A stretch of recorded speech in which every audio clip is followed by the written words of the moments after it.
Je m'appelle Cyril Chavet, je suis maître de conférence à l'Université de Bretagne Sud et directeur des études de la licence qui s'appelle Système numérique, informatique embarquée et objets connectés. Je vais vous présenter rapidement aujourd'hui le contenu de cette licence qui ouvre en septembre prochain à l'Université de Bretagne Sud. Cette licence a pour objectif de vous former à des métiers de niveau Bac+3, c'est-à-dire technicien supérieur, à Bac+5, c'est-à-dire ingénieur.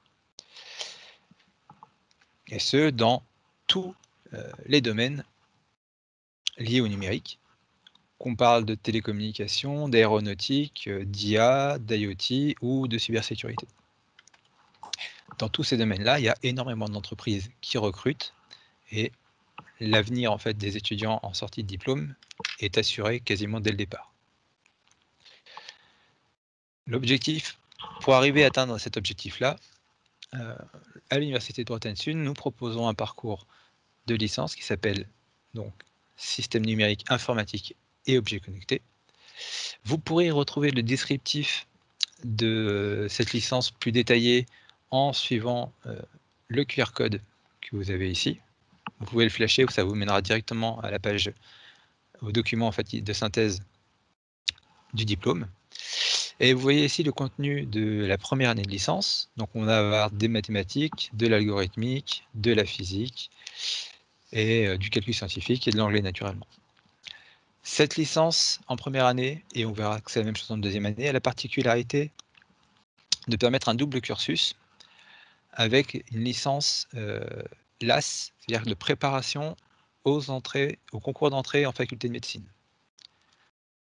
Donc il y a des étudiants qui font le parcours classique de SNIO et il y en a qui choisissent de faire le double parcours SNIO-LAS parce qu'ils souhaitent postuler au concours de médecine. Évidemment, pour les premières années, je ne sais pas si vous le savez, mais à l'Université de Bretagne Sud, tous les nouveaux étudiants qui arrivent en L1 ont un tuteur qui leur est assigné en début d'année et qui va les suivre toute la première année, et faire des points régulièrement avec eux toute la première année pour pour valider en fait que tout se passe bien pendant l'année et éviter des décrochages trop rapides. Une fois cette première année validée, on passe, si tout va bien, en L2. Et là encore, vous voyez le programme, on va faire des mathématiques, de l'électronique numérique, du génie informatique, de l'anglais, plusieurs projets qui vont être mis en place aussi à partir de la L2. Et puis on a toujours la possibilité d'avoir le double cursus pour préparer les concours de faculté de médecine. Arrivé en L3, on commence à rentrer maintenant à avoir un bon niveau en termes de sciences numériques et d'informatique. Et donc là, il y a plusieurs voies pour accéder à la licence, soit en venant de la L2, soit on a des étudiants qui viennent d'autres parcours, de BTS, d'IUT, etc. Et donc pour ces étudiants-là, il y a une semaine de remise à niveau, une semaine pendant laquelle ils peuvent se remettre à niveau en mathématiques avec des sources de documents qui leur sont fournis par l'UBS. Ensuite, on va rentrer dans le vif du sujet, c'est-à-dire qu'on va donner à tous les étudiants de L3 une carte microélectronique avec un petit microcontrôleur qui s'appelle STM Nucleo. Donc c'est une carte qui est faite par ST Microelectronics. Et elle va vous servir dans des projets et également pour travailler chez vous. C'est sur la base du volontariat. Mais elle vous est offerte par la faculté de sciences. Quand on regarde les matières en fait, qui sont proposées en L3, vous voyez qu'on a encore du microprocesseur, du langage C avancé, des systèmes d'exploitation. On va commencer à regarder aussi la technologie des composants. On va chercher à regarder comment on peut faire la construction de microprocesseurs, etc.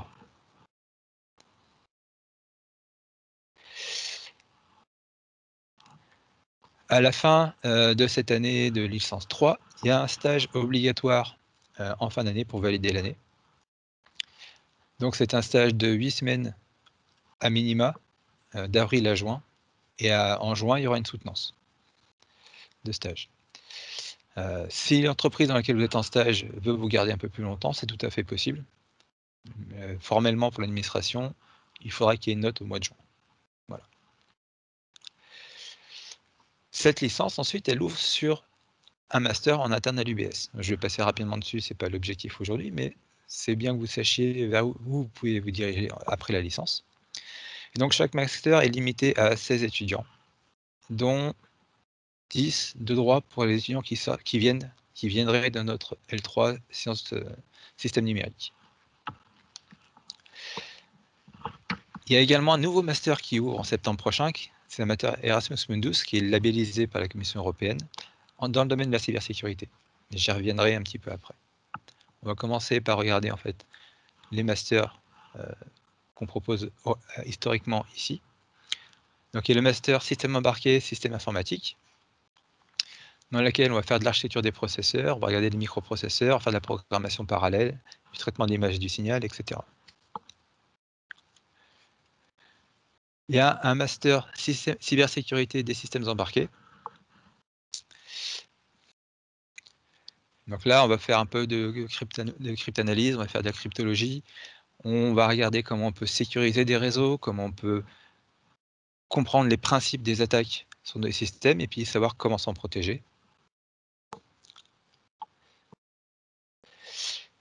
Il y a également un système cyberphysique qui est un nouveau parcours qu'on espère ouvrir à septembre prochain, qui va être sur tout ce qui est matériaux intelligents, la programmation embarquée, tout ce qui va être énergie harvesting, les systèmes de capteurs, etc. Sur les deux premiers masters, donc CESI et CSSE, il y a la possibilité de le faire soit en formation initiale, c'est-à-dire 100% à l'université, soit en alternance, c'est-à-dire 50% à l'université, 50% en entreprise. Et de toute façon, quoi qu'il arrive, pour tous les masters, il y a des stages longs obligatoires pour les 2 années du master en fin d'année. J'en reviens maintenant au master CyberUs, qui est le master Erasmus Mundus, qui va ouvrir en septembre prochain. C'est un master international, donc l'idée c'est d'aller chercher les meilleurs dossiers à l'international pour les intégrer dans ce parcours Erasmus Mundus. Vous avez en bas là, les universités qui sont les fondatrices de ce master-là. Donc il y a l'Université de Bretagne Sud, l'Université du Luxembourg, l'Université libre de Bruxelles et Tallinn, l'Université technologique de Tallinn en Estonie. Les étudiants qui seront recrutés sur ces masters-là auront droit à des bourses financées par l'Union européenne qui sont fléchées et les cours seront dispensés en anglais. Voilà rapidement le contenu de ce master CyberUs avec la première année, donc semestre 1, semestre 2, qui sera faite ici à Lorient, et une Winter School qui sera faite en Estonie, à Taltech, dans un centre de cyberdéfense de l'OTAN. La deuxième année, elle sera faite soit au Luxembourg, soit à l'Université libre de Bruxelles, selon les profils que vous aurez choisis, c'est-à-dire soit sécurité logicielle, soit sécurité du matériel. Et à la fin, au dernier semestre, en fait, c'est un stage obligatoire à l'étranger dans un des nombreux partenaires industriels de ce projet-là. Donc il y a un peu plus d'une centaine de partenaires industriels, si je ne me trompe pas. Et donc voilà. Rapidement, on va passer sur quelques projets qui sont faits régulièrement par les étudiants ici à Lorient. Donc comment on a la chance d'avoir le team de course au large, la base de course au large au port, à côté de la fac. Donc on a plusieurs teams de voile qui ont des projets en électronique avec les équipes du laboratoire. Donc les étudiants sont toujours très contents de partir sur les bateaux tester leur système. Et historiquement, il y a déjà eu plusieurs victoires dans les dernières grandes courses, le Vendée Globe, la Route du Rhum, la Volvo Race à l'époque également. Donc toutes ces victoires-là sont comptabilisées chaque année avec des étudiants de nos parcours. Pour les projets, on dispose aussi également de robots, de drones, tout un tas d'équipements de ce type-là pour les étudiants. Il y a des projets autour des modes de drone. Beaucoup de projets avec le centre, en collaboration avec le centre d'aide de rééducation de Carpap, pour tout ce qui est aide à domicile, pour l'aide au quotidien, aide au handicap. Donc il y a beaucoup de projets aussi de ce côté-là. Toujours en partenariat avec le laboratoire d'électronique de Carpap. Si on parle de la réussite, en termes d'emploi, on est à 12 mois, sortie du master, tous les étudiants sont embauchés en CDI à 100% sur des niveaux cadre ingénieur. Donc il n'y a pas de souci de ce côté-là. Et donc si vous avez des questions, voilà mon contact, d'accord. Et puis toujours, encore une fois, vous avez le QR code si vous voulez avoir des précisions plus focalisées sur le contenu de la licence NAM. Je terminerai en vous précisant qu'au-delà de cette journée de présentation virtuelle, on va dire, il y a tout de même une journée de présentation, une journée porte ouverte pour la présentation des diplômes en présentiel à l'UBS qui est prévue le samedi 26 février. Merci de m'avoir écouté et à bientôt, j'espère.